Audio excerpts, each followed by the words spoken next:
Advertencia. Este video trata temas delicados que podrían no ser aptos para todo público. Se recomienda discreción. Este material es con fines informativos y de entretenimiento. Esta no es solo la historia de una chica japonesa que transmitía en vivo. Es también un espejo de lo que Internet puede causar. Tanto como una ventana, pero también una prisión. Compañía, pero también mucha soledad. Vida y muerte.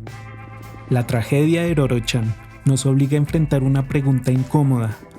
¿Hasta qué punto Internet puede ser un espacio de apoyo? ¿Y hasta qué punto puede convertirse en un escenario que amplifica nuestras vulnerabilidades? Porque detrás de los memes, los streams, de los videos y de las comunidades, también habitan dinámicas que pueden ser profundamente destructivas, especialmente para quienes aún están construyendo su identidad y buscando un lugar en el mundo. Internet no es otra cosa que una ventana al mundo, donde todos podemos compartir nuestras vivencias, hacer amistades, una red donde tenemos a disposición casi una biblioteca infinita. Es como una plaza pública global, pero hay una línea muy delgada y a menudo difusa entre usar esa ventana como puente hacia afuera o quedarte pegado en ella hasta convertirla en una prisión invisible. ¿Qué pasa cuando una adolescente encuentra en Internet no un espacio de diversión, de momentos gratos, sino un escenario que la empuja lentamente hacia su final? Eso fue lo que vivió Roro-chan. Japón tiene una relación particular con el anonimato digital. En una sociedad donde la presión social es asfixiante y el conformismo es prácticamente ley, Internet se convirtió en un espacio donde puedes escapar de tu identidad real. Un nick, un avatar y listo. Ya no eres el estudiante promedio, el hijo obediente, ni la hija perfecta. Eres quien quieras ser. Pero esa misma libertad es un arma de doble filo. El anonimato no solo protege a quienes buscan un refugio, también da rienda suelta a quienes disfrutan empujar a otros al abismo. Y la historia de Roro-chan es un ejemplo desgarrador de cómo esa libertad puede convertirse en una condena. Roro-chan era una adolescente japonesa de tan solo 14 años. Ella empezó a transmitir en vivo desde su habitación en el año 2013, con nombre de usuario Roro-chan 1999. De Roro-chan se conoce muy poco, ya que es una persona protegida por las leyes japonesas. Lo poco que se sabe es que era una persona que tenía una familia bien acomodada, y según un usuario de X, diciendo ser compañero de curso de ella, afirmó que Roro-chan era una chica aplicada, siendo una de las mejores del curso.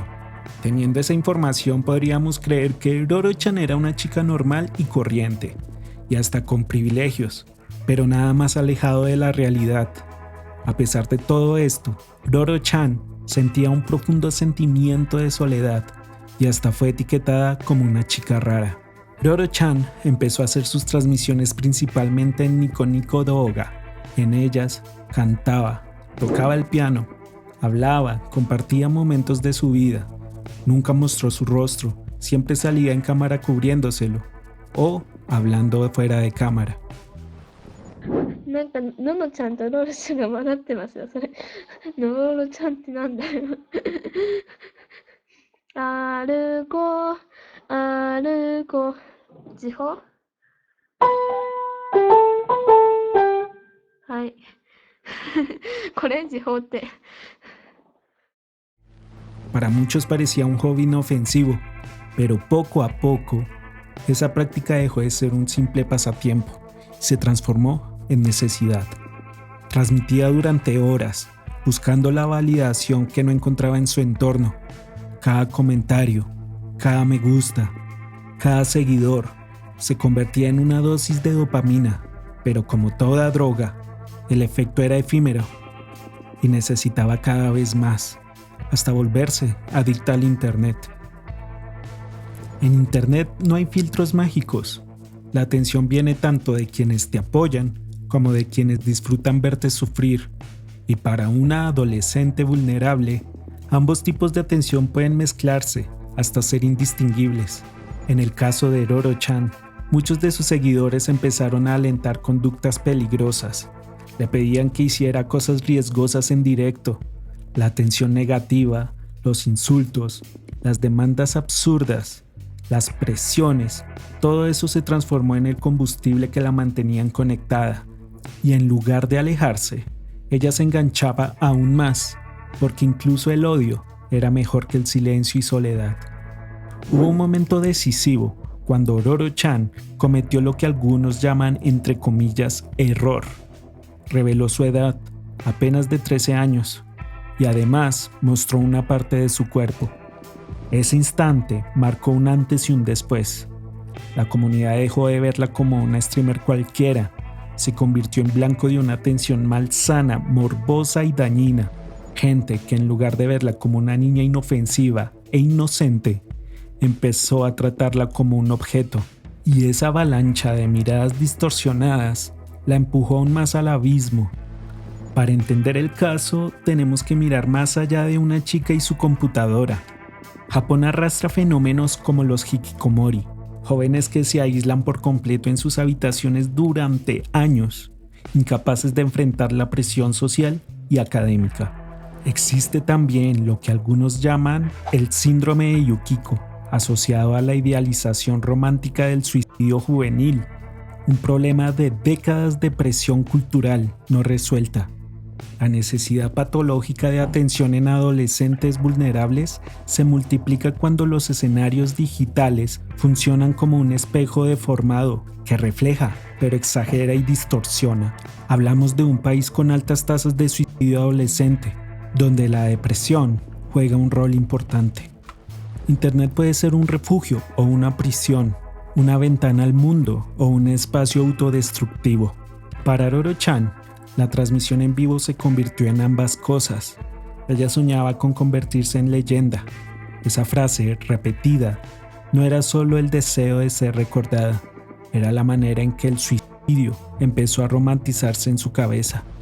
Una idea peligrosa que se encontró con una audiencia que, en lugar de detenerla, la empujaba más hacia el límite.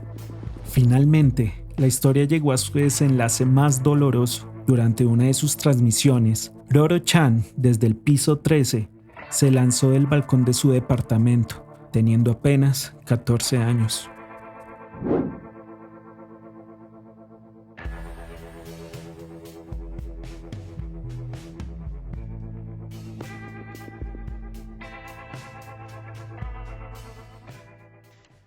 滋賀県近江八幡市のマンションの敷地で女子中学生が倒れているのが見つかり、死亡が確認されました。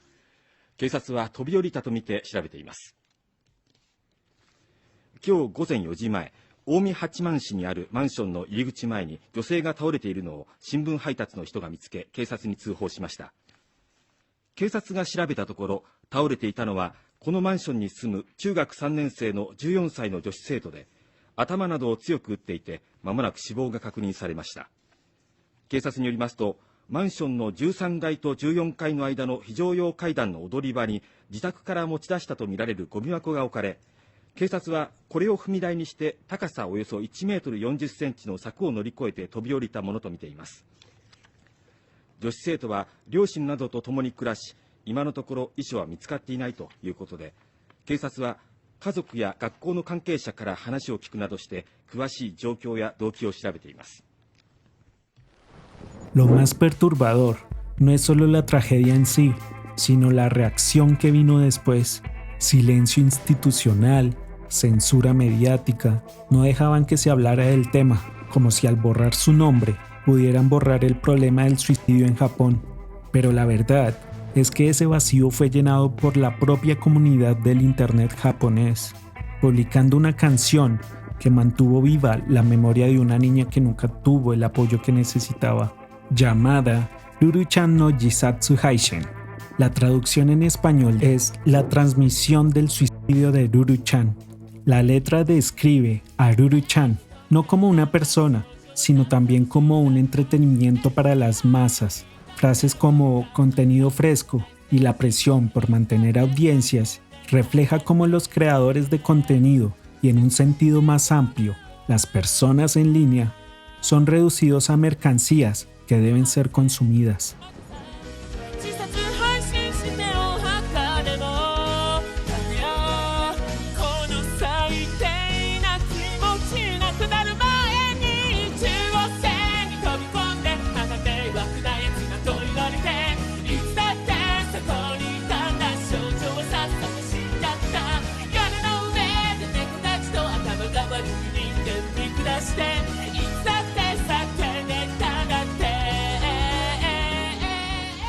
Roro-chan no tuvo el apoyo, ni el espacio, ni las influencias positivas, ni la ayuda necesaria. Su historia, por muy dolorosa que sea, nos dice lo que pasa cuando dejamos que el anonimato en línea, la indiferencia social y la falta de apoyo psicológico se crucen en la vida de alguien tan joven. El balcón desde el cual saltó se convierte en una metáfora, un espacio liminal entre la vida y la muerte, entre el mundo privado y el público, entre la esperanza y la tragedia, y todo eso transmitido en vivo. Esta no es solo la historia de Roro-chan, es una advertencia. El internet no es bueno ni malo, es un espejo, y lo que refleja depende de lo que llevemos dentro y de la comunidad que construimos alrededor. Si lo llenamos de toxicidad, lo que devuelve es desesperanza. Si lo llenamos de apoyo, puede convertirse en un salvavidas. Así que la próxima vez que estés en línea y veas a alguien vulnerable, recuerda que incluso un comentario puede ser decisivo. Puedes hundir a alguien más o tenderle la mano.